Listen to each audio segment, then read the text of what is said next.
Welcome to the Stories Told podcast. This is episode 128. Woe is thicker than water. This is the Stories Told podcast. Two authors talking about stories in movies, TV, and of course, books. I'm Michael Grayford. I write action-adventure stories in fantasy and sci-fi worlds, sometimes for younger readers and sometimes for adults. And I try to always inject at least a little bit of humor. And I am author E.W. Barnes, and I write action-adventure, time travel novels, and space opera science fiction. Thousands of years, thousands of worlds. But be forewarned, beyond here, there will be spoilers. Are you ready for the adventure? Let's begin.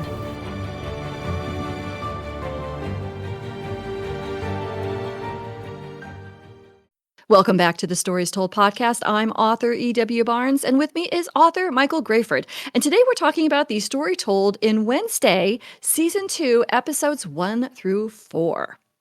How you doing today, Mike? I'm doing pretty good today. How are you?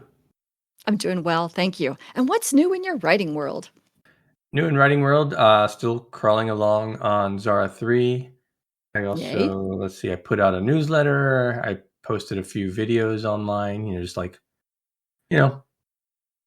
touching on stuff, promoting, that kind of thing. Nothing super exciting. I got your newsletter. Your newsletters are always fun. If anyone wants to get a fun newsletter, when Mike sends his newsletters, they are very much in his personality, upbeat and funny, and they're a lot of fun to read. If you want to sign up for Mike's newsletter, all you have to do is go to his website at michaelgrayford.com and sign up, and then you can get his fun newsletters. There you go. Thank you. You're welcome. So, have you found any interesting stories lately in books, movies, or television? See, nothing super exciting. No, nothing. I think worth discussing anyway. You see a few movies or start some shows here and there, like, it's okay, but it doesn't really grab me. So not this week. What about you? And how's your writing going? Writing is still on hold due to life issues. So yeah. But as far as television is concerned, so The Bake Off is back. That's my autumn favorite. Oh, excellent. And I started rewatching. I don't know why, but all of a sudden I just got in the mood to watch the live action season 1 to Avatar: The Last Airbender. And I did do some research, and the next season is supposed to come out in early 2026. So I'm hoping early means January, because I would really like to see how this story progresses. And it's been a couple of years, and these kids are all going to grow up. Yeah. I mean, pretty soon Aang is going to have to shave if they wait too long to produce these television episodes. So I'm hoping that they'll wrap it up soon. What I read was that both season 2 and season 3 were greenlit. Season 2 will be coming out in early 2026, and after they wrapped production for season 2, they immediately started production of season 3. So hopefully there won't be as long a time between the seasons to finish up this story. Yeah, good. We watched this show when the first season came out a couple of years ago, and we did do a podcast on it. So if folks want to go find that podcast, we did do a podcast on the live action, the Netflix version live action Avatar: The Last Airbender. And I actually enjoyed it more this time around, watching it again. And I think it's because I didn't have the weight of expectations on it. I was just sort of relaxed, sort of watching it, and it was a lot more enjoyable. Not that I didn't enjoy it the first time. I did. I liked it even more. Yeah, I think also the first time you had just rewatched the animated series, so you're probably always comparing it to that. Yes, good point. That's exactly true as well. It was worth a rewatch, definitely. Yeah, I'll have to rewatch the first season when the second one comes out for sure. Yeah. And then, of course, still reading Stormlight Archives. We are going to be talking about, as part of spooky season, we're going to be talking about the novel Dracula. And I have had difficulty reading this one because it's all journal entries and letters, etc. And it wasn't quite hooking me as much as a more traditional novel was. So instead I took a page out of your book and started listening to the audiobook, which is free on Audible. You can get that for free on Audible. And listening to it has been an entirely amazing experience. It is so incredibly atmospheric and engaging as an audiobook. So if folks want to be prepared to know what the Dracula story is about when we talk about that in a couple of weeks, I don't know, a few weeks, I don't know how long it is from now. But anyway, in a few weeks, we're going to talk about Dracula. I highly recommend going to Audible, getting the free version, and just listening to it. It will really get you in the mood for spooky season and Halloween. It's a really good listen. Cool. Is this the Amazon Classics version, or are there different ones? That's a great question. I'm going to open up my phone right now, and I'm going to look and see what it says. It doesn't actually say, at least not on the picture. It's performed by Patricia Allison, Daisy Edgar Jones, Theo James, Himesh Patel, and Jason Watkins. And like I said, it was free, and it's very good. I've been really enjoying it. And one of the things, and we can talk about this more when we talk about Dracula. And have you started it yet? Have you read it yet or listened to it? Yeah, I've started it. Okay. I don't think I have that version, though. When you get to the story of the voyage of the Demeter, we need to talk about that, because they turned that into a movie, and now I know why. Oh, okay, cool. Though it looks to me, I went online and I did some research about that movie, and it looks like the movie did not sort of stick to the story in the novel, in the book Dracula, which is a shame, because I think that it would make a great movie exactly the way it sort of comes out in the novel. Okay. So I'll be interested in your opinion of that when the time comes. Yeah. All right. Are you ready to talk about Wednesday? Yeah, let's dive into Wednesday. Today we're talking about the story told in the television series Wednesday, Season 2, Episodes 1 through 4. And that's episodes Here We Woe Again, The Devil You Woe, Call of the Woe, and If These Woes Could Talk. And I'm going to now read the little synopsis that talks about the show. While attending Nevermore Academy, Wednesday Addams attempts to master her emerging psychic ability, thwart a killing spree, and solve the mystery that embroiled her parents 25 years ago. Did you enjoy these first 4 episodes? Yeah, I'm enjoying this so far. I think it's off to a good start. It picks up pretty well from the previous season. It feels very similar in tone and style and humor. So yeah, if so far I'm enjoying where it's going. Specifics wise, there's a lot of little things that I enjoyed.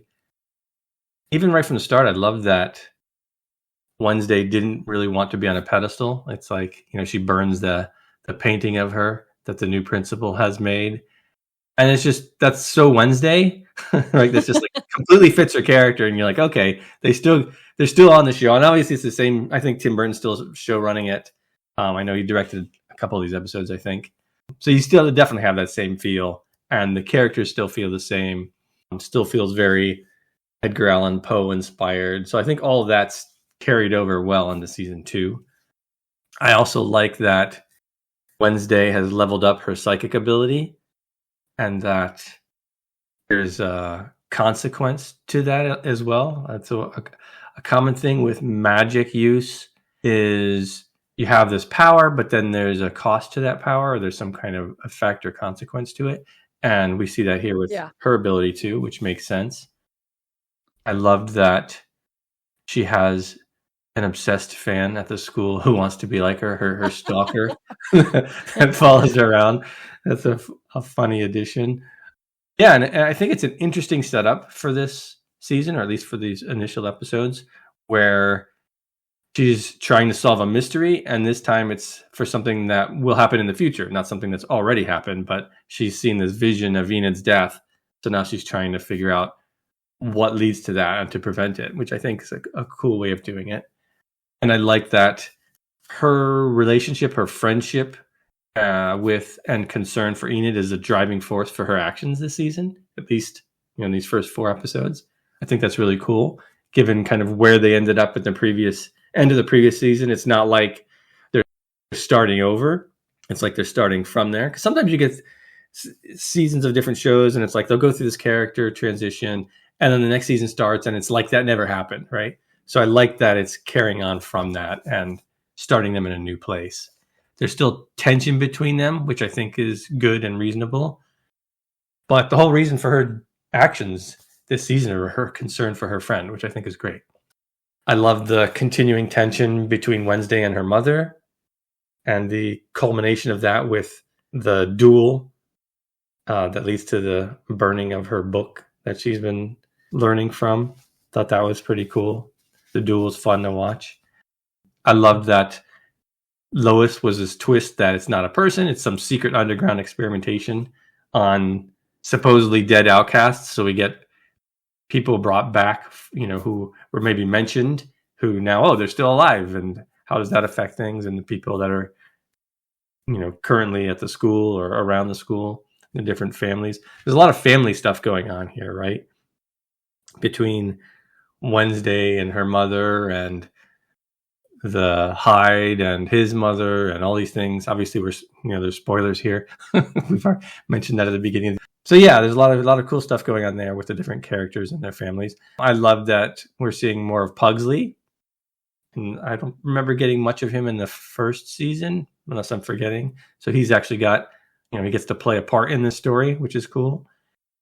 Yeah, overall, I think this season, at least these first 4 episodes, have been pretty good. I thought it also built up to a good little mini climax of the season right at the end of these 4 episodes with the chaotic asylum sequence where everything kind of goes crazy. I thought that was a good final episode. I really enjoyed that. So yeah, I'm enjoying the show so far. How about you?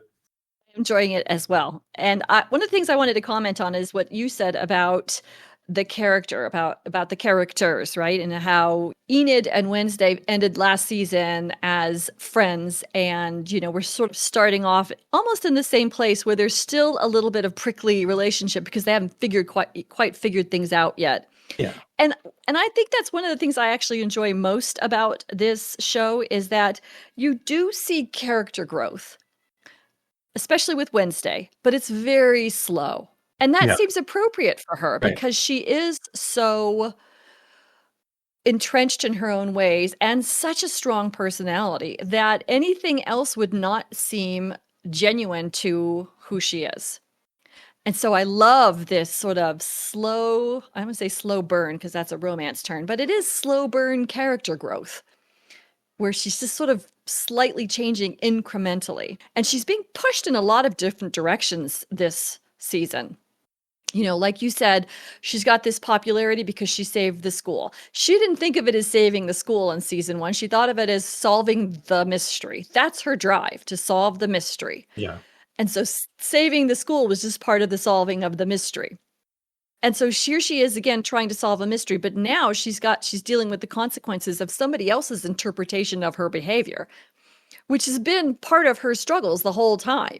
Her people's interpretation of her behavior. She's goth, she's antisocial, she's psychotic, whatever. But this is a much bigger sort of in her face way of dealing it. She is, all the time she's just sort of pushed people away and put up barriers, and now she can't. So that's been a really interesting layer that's been added to this. She's got the principal kind of pushing her. She's got Enid kind of pushing her. She's got Agnes, her new stalker friend, who, by the way, I really like. Yeah, me too. And she's got her mom and dad pushing her by being there. She's got Pugsley pushing her. So she's got all this pressing in on the barriers that she's put around herself. And she's trying to figure out how to do that while still doing what she wants to do, which is being left alone and solving mysteries. So I just love how these challenges, and this is the conflict she's facing. And it's not even, like you said, there's this huge mid-season sort of climax at the end of episode 4. And yes, we've got these spoilers, and I will put spoilers into the show notes. And of course, we always warn there's spoilers at the beginning of the podcast. But we've got this huge sort of climax mid-season where she's got a lot of conflict in place, and she's now developed even more conflict, right? Yeah. Tyler is loose, and all the other, and I know that, she thinks they're freeing them, but they're there at Willow Hill for a reason. That's what I was thinking. Exactly. I was like, oh, she freed them. So now what? But up to that point, she's got this incredible array of both internal conflicts pressing up against her and the external conflicts. Sometimes I was sitting there thinking, how is she going to handle all this? And that was kind of fascinating. But like I said, I really love the slow growth character development. And we see Enid. Enid seemed to be like actually a well-rounded character. And then we started to see some cracks in her facade too this season, like the conflict with her and Ajax, that she didn't seem to have the ability to just break up with him. And so there was just, some cracks in her rainbow. Yeah. Yeah, she seemed fairly self-assured before and Yeah. had a strong sense of who she was, but now we see there's some self-doubt in there and concerns. Yeah. I agree. I think when you have a character like Wednesday who's very stubborn, very self-assured, who thinks she's always the smartest person in the room, it's going to take a lot for that person to shift their viewpoint. It's not going to happen immediately. It's going to take a lot of events and a lot of time and a lot of interaction with another character. And I think the first season did a good job of pushing her in a certain direction, and this is sort of continuing that. So we know what we like about these 4 episodes of season 2. Is there anything you might have changed as a writer? Yeah, I'm very curious to hear what you have to say about this. I thought it was very good for the most part. I obviously, we're only halfway through the season, so it's hard to judge it as a whole. One of the things that stood out for me, I could have done without the whole love triangle thing with Enid. I mean, Ajax would have to be quite dense to not see what was going on immediately, which, to be fair, is very possibly realistic, but for me, it's kind of just annoying to watch that. I hate when characters are just blind to something or dumb on something, but that's fine, I guess.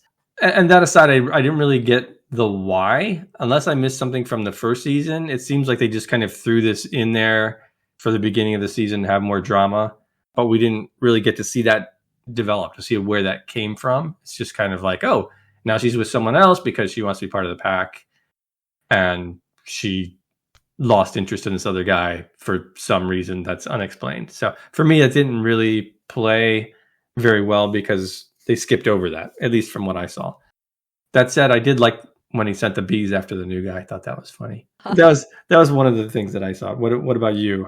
What areas of improvement did you see? You raised an example of the thing that I kind of was a little frustrated with, which is this season feels a little less focused and kind of all over the place. There are so many threads that appear to be in place. Now, they may be red herring kind of things when we get to the end of the season, but to start the season with, we've got something's going on with the principal, something's going on with Bianca, something's going on with Pugsley, something's going on with his zombie friend. It's just all these sort of things that makes it feel a little less efficiently tailored the way last season did. Last season was, like Wednesday, scalpel-like in its implementation of story, whereas this one feels a little messy. Now, maybe that's reflection of Wednesday. Wednesday's life has gotten messy, and so therefore the story is a little messy. I don't know, but that's kind of how this felt a little bit, sort of all over the place. And maybe this will all wrap up at the end of the season. I don't know. But I think your point about Enid and her love triangle is well taken, because to me it was just felt like layers added on that maybe weren't altogether necessary. Yeah, maybe that's part of what I was sensing too. Because now that you put it that way, there were points where I was having trouble following what's going on. Like what is, I had to ask myself, what is happening right now? And I think that's part of the reason, is because there's so many different threads going that it wasn't as focused as, like you said, as the first season was. And this is only through episode 4, so we got 4 more to go. Maybe this will all make sense in the next 4 episodes. So we'll have to wait and see. For me, I think it's not so much about making sense. I'm sure it'll come together. They'll probably wrap most things up and leave a thread or two for next season. Yeah. But it does make it more challenging to follow when you've got 5 to 10 different threads going on and you're switching between them. You're like, wait, what was this character's problem? Oh, that's right. Her mother's having some issue. Wait, what was this character's problem? Oh, that's right. There's the zombie that's going on. And it turns out the zombie is related to these other people. Yeah, there's just a lot to keep track of. I agree with that. Yeah. Have you derived any theme so far in Wednesday season 2? Theme-wise, it seems like, and I thought of a couple things. I'm curious to hear what you think. One was maybe you can't always solve problems on your own, because it seems like Wednesday just wants to do this on her own, right? And just like she'll use other people, but not really include them as partners. Specifically Enid in this case, but also other people. It's like, she uses Thing, right? She's not really partnered with Thing, so it's like she's tapping into these other people, but it's not like a cooperative effort. So that was kind of one thing I got. Another thing was, no matter how smart you are, you can't control everything. I think this is one of the flaws of Wednesday, right? That she has to deal with. She always thinks she's the smartest person in the room, and maybe to some extent she is, but that doesn't mean the world bends to her. She has to be open to other people's ideas and things that can come out of the blue and affect her plans. So those are a couple things that I saw. What do you think about those? Those are really good, and I really like them, because one of the things that I took down was, learning to prioritize friends over self. And I think she's figuring out how to do that, but she's doing it poorly. Yeah. And I think your point about, you're not always the smartest person in the room, your own arrogance can get in the way, is part of that overall theme, right? She's thinking, I have to save Enid, so therefore I need to keep her out of this and I can't tell her what's going on. But but her own hubris is part of that analysis. And so it's part of the growth, but also shows where growth still needs to happen. So I think that's a really good summary of what theme could be pulled from this. So yeah, I agree. So far, out of these first 4 episodes, is there anything that you take away from them as a writer? Yeah, I mean, like we said, there's a lot going on here. One thing I want to mention, I think it's something that we haven't discussed before, but it's sort of a writerly thing that I've seen talked about a number of times. And it's something I brought up with magic. A lot of times in magic systems, characters have magical abilities, but they have to be limited. And 2, there's but often there's a consequence to the magic, right? So you can't just use it all the time, willy-nilly, whenever you want. There's an effect to it that has to be respected. And we see that here with, she's got the black blood or whatever it is coming out of her eyes when she's using her magic. And we don't know where that's going to lead other than something bad because it happened to her aunt. So yeah, magic with consequences. That's my writing takeaway. What about you? Okay, nice. And my takeaway is about how the writers know this character so well that her growth is realistic within her character framework. So her slow growth aligns with her character. And I really like that. It's so easy in order to get a character arc in to just take your character and then push them into growth. Yep. And they do this so organically with her. I really admire it. I agree. It's very deftly done in this series. Thank you for joining us as we talked about the first half of Wednesday, Season 2. A huge thanks to our Patreon supporters and all our listeners.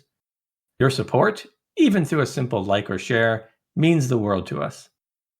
If you enjoyed today's themes, check out E.W. Barnes's Empyrean Guard space opera, currently in draft on Patreon.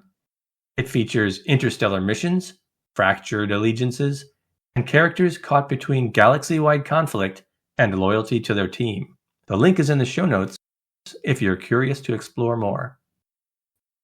The Stories Told podcast is on all major platforms. Please like, subscribe, or follow to help us reach more story lovers like you.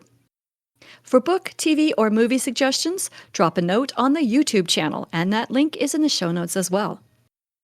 You can find Michael Grayford at michaelgrayford.com and E.W. Barnes at 1000years.com. Join us next time as we talk about the story told in Wednesday Season 2, episodes 5 through 8. Thanks so much, Mike. This was a lot of fun. Yeah, thank you. This was great. And we'll see you next time on the Stories Told podcast.